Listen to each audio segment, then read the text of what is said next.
Around here, Sunday is harvest day. It's the day when we harvest all of our veggies that me and my wife put in our weekly vegetable bags that we sell. And we also go ahead and harvest vegetables for us to eat during the week. So it's easier just to harvest it all in one afternoon, and then everything we harvest we'll store in the fridge for up to a week or so. And so we don't have to come out to the garden and pick stuff when we're ready to eat it. We just go grab it out of the fridge, wash it up, and we're ready to go. So when we get home from Sunday service, eat a little lunch, get the kids down for a nap, that's when I come outside and start to harvest. And so today, I want to give you a little sneak peek into what that looks like and how we do it. If this is your first time on our channel, welcome. Go ahead and hit that subscribe button down below and that bell button so you get notified every time we come out with a new video. And if you're a frequent viewer of our channel, it's always good to have you back. So our weekly vegetable bags that we do contain 5 items each. And this time of year, we usually average about 10 bags a week. So I need to harvest 5 different crops today, 10 bags of each. So we'll be harvesting some collards, some kale, some kohlrabi, some beets, and then we've got sweet potatoes that are already harvested. They're on the drying rack underneath the barn, so we just got to grab those and bag them up. So we'll start with these collards here behind me, and I like to put all my vegetables in these bags here. You can buy these on rolls. We buy them in big bulk packs of rolls off Amazon, and these things are just like the ones at the grocery store. They work really well. So the first thing I'll do is just tear me off 10 bags, or how many ever bags I intend to pack of a particular crop, and that way I have those in my back pocket, and it just makes it easier and quicker when we're harvesting this stuff. And then we're just going to come in here and start plucking the bottom leaves off of these collards here, just getting the big ones. We'll leave those little ones there to grow. We just get these big ones here off the bottom.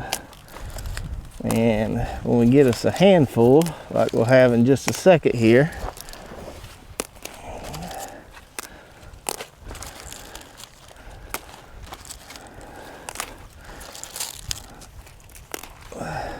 so there's a handful. That's about all that will fit in one of those bags. I'll take my knife, because not many people want those stems anyway. I'll take my knife, cut those off, get it nice and even there. They'll fit better in the bag that way. I'll get me a bag.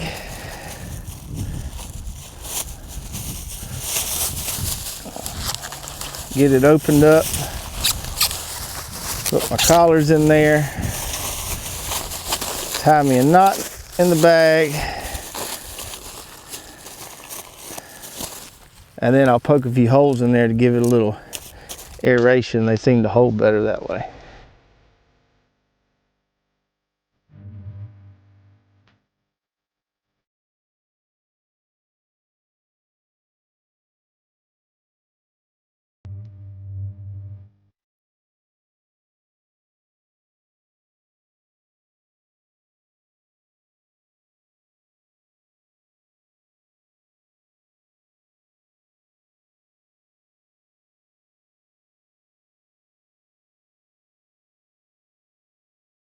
All right, so we got 10 bags of collards here, which should be enough for our bags and for us this week.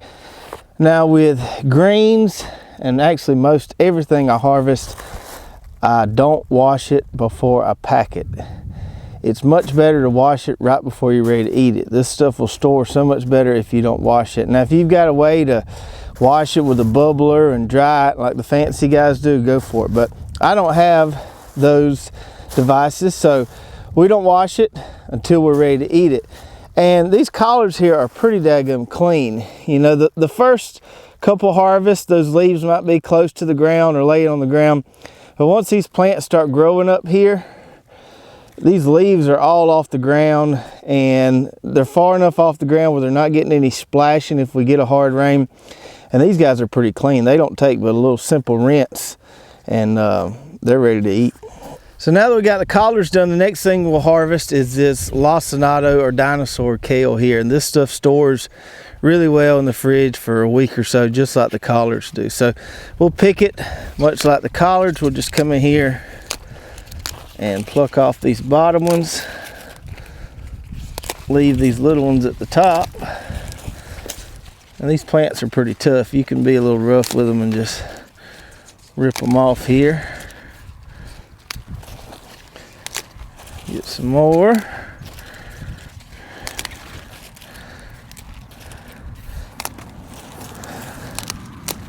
And these things got kissed with a frost, a little light frost earlier this week.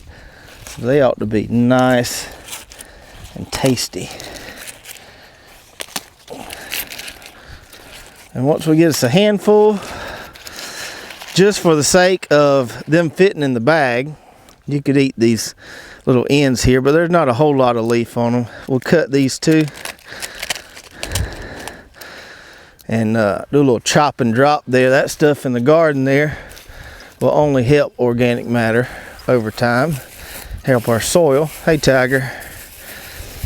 And we'll take these and we'll shove them down in this bag right here.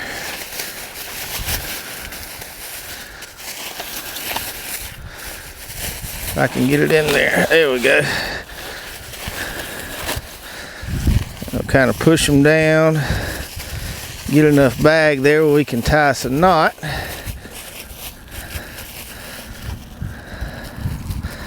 Tie a knot in the bag. Poke a few holes. And all we need is 9 more.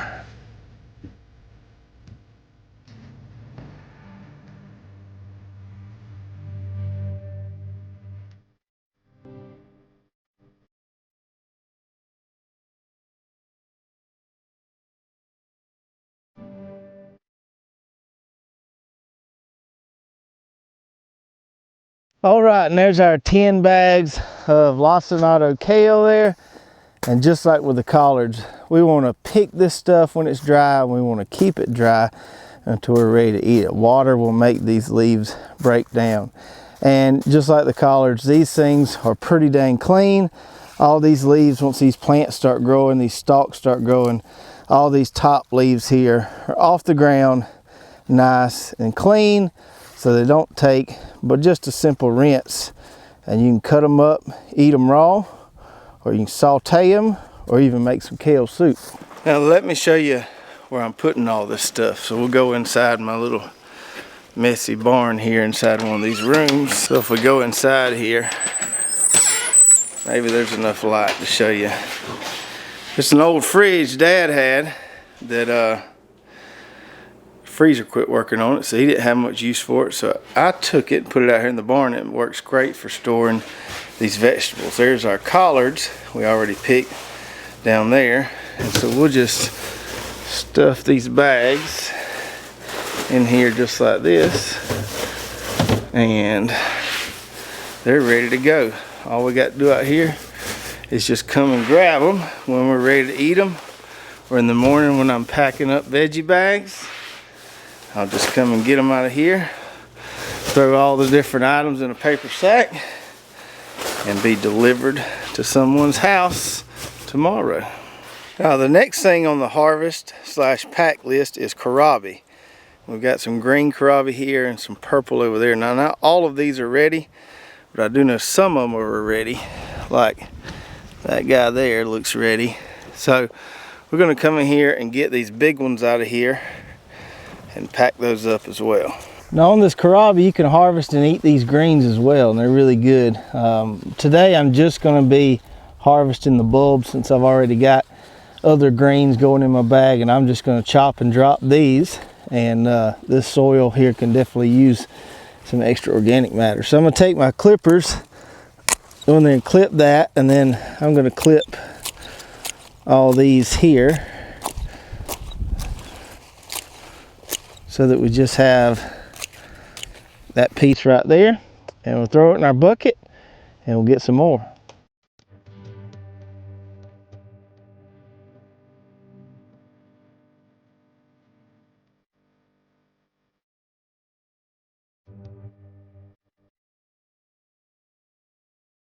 And we'll put the kohlrabi in the bags just like we do the other stuff. Put 3 or 4 of them in here. And then tie some knot in it. Poke a few holes, no washing until we get ready to eat. And those babies store really well in the fridge too. And then the last thing we've got to pick today are these kestrel beets here. Now, just like with the kohlrabi, you can eat the greens on these. They're really good. You can eat them raw in a salad or saute them up just like Swiss chard. However, I have found that these greens don't store very well in the fridge. So if you're coming out here and picking some of these greens to take them right inside to cook them, they're good to go. But in our case, we're picking this stuff and it needs to be able to store for a few days. So we're just gonna chop and drop these greens right here and just use them to kind of feed our soil. So what I'll do is I'll just grab my beet here. And so that's a nice sized beet there. And then I'll just grab all these greens and I'll just twist that right there. Clean that up a little bit. We'll wash them later. And then throw that in the bucket. We'll just work our way on down this double row here and get all these puppies up. Nice looking kestrel beets there. That's a good one right there.